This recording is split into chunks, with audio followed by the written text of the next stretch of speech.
but in each of us. Pakistan Hamesha Zindabad.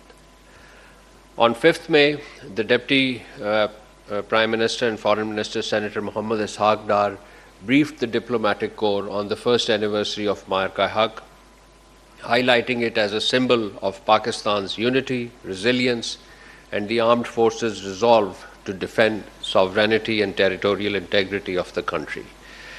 He noted that Pakistan's response under Operation Bunyan-e Marsus was measured, lawful, and in line with the UN Charter.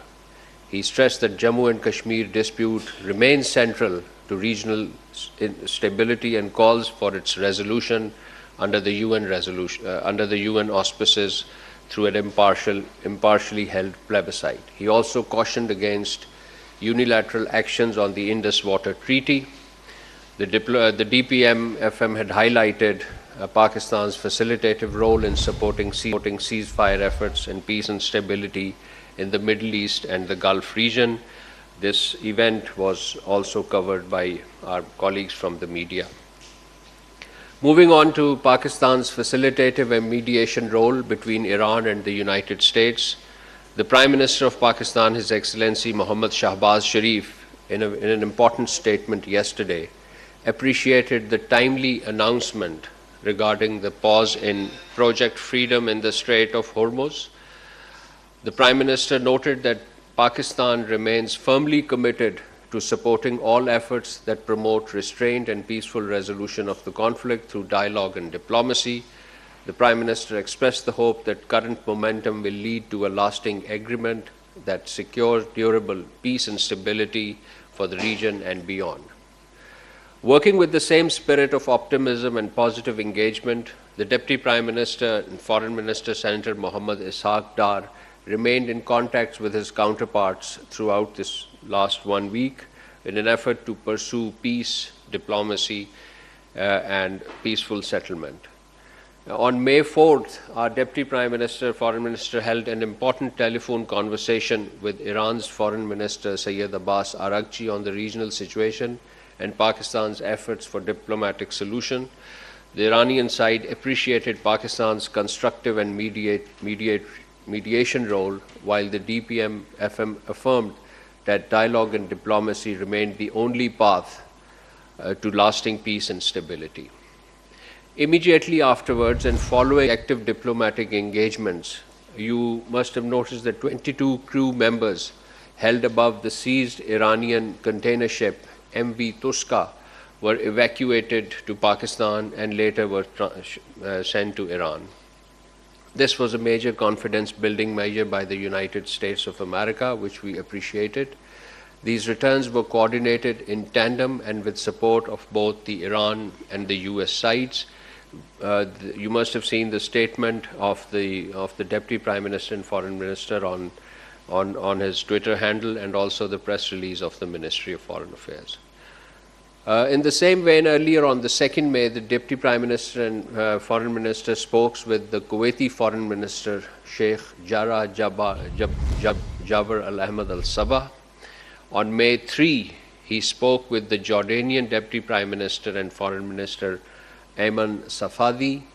And on 4th May, the Deputy Prime Minister and Foreign Minister spoke with the UK Foreign Secretary Yvette Cooper. On 4th of May, the Deputy Prime Minister also received the Deputy Foreign Minister of Norway, Mr. Andreas Motzfeldt Kravik. Discussions were held on further strengthening bilateral relations and deepening engagements between Pakistan and Norway. The Norwegian Deputy Foreign Minister conveyed an invitation from the Norwegian Foreign Minister to our Deputy Prime Minister to participate in the Oslo Forum, which is scheduled to be held next month.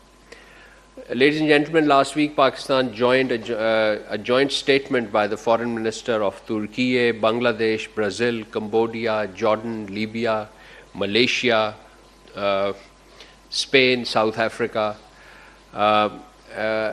regarding Israeli assault on the global Sumud flotilla. This release was on the 1st of May. We issued this press release.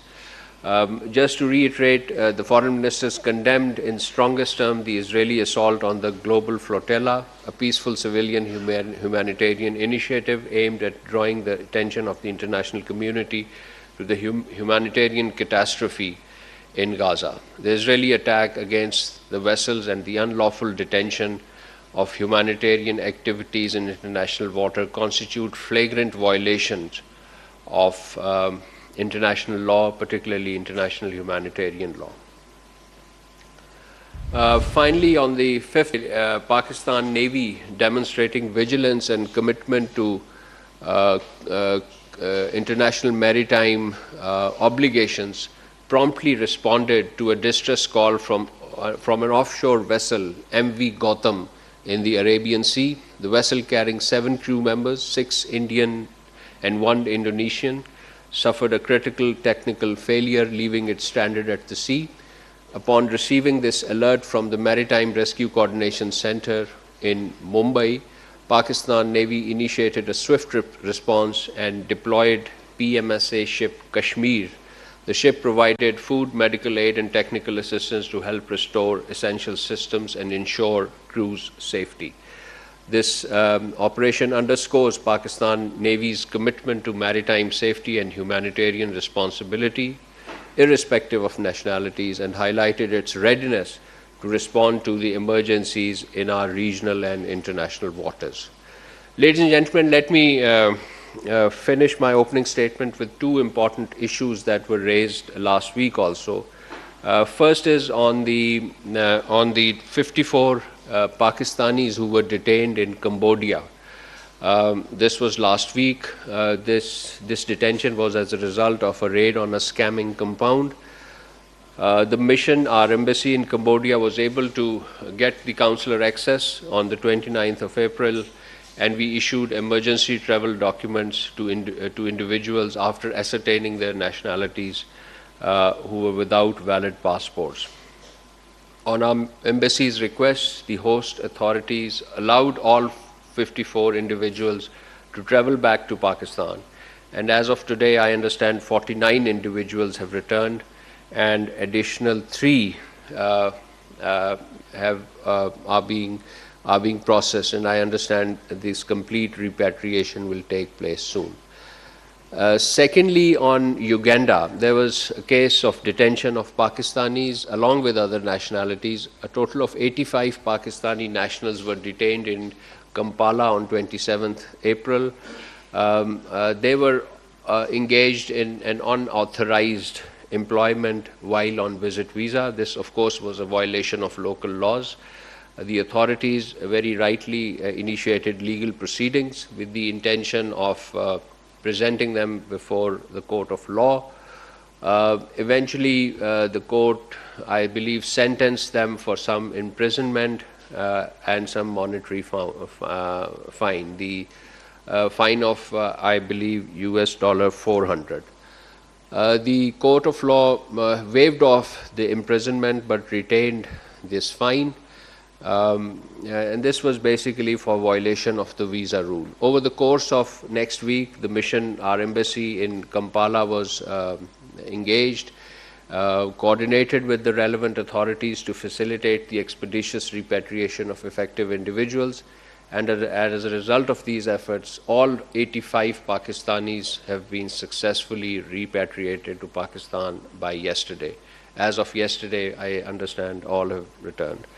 And throughout this period, the mission, our embassy, ensured a provision of essential support, meals, breakfast, clean drinking water, and necessary medical care, particularly in light of the logistic challenges faced by the local authorities in managing these large number of detainees. We, of course, express our sincere thanks to the authorities in Kampala as well. The mission also took up the cases of our regional partners who do not have diplomatic missions, Bangladesh, Sri Lanka, and Nepal, and also maintained close contact regarding the welfare of the detainees from these nationalities. So this is how the 2 important developments of last week, I thought I should apprise you that they have been successfully settled. So I'll conclude my statement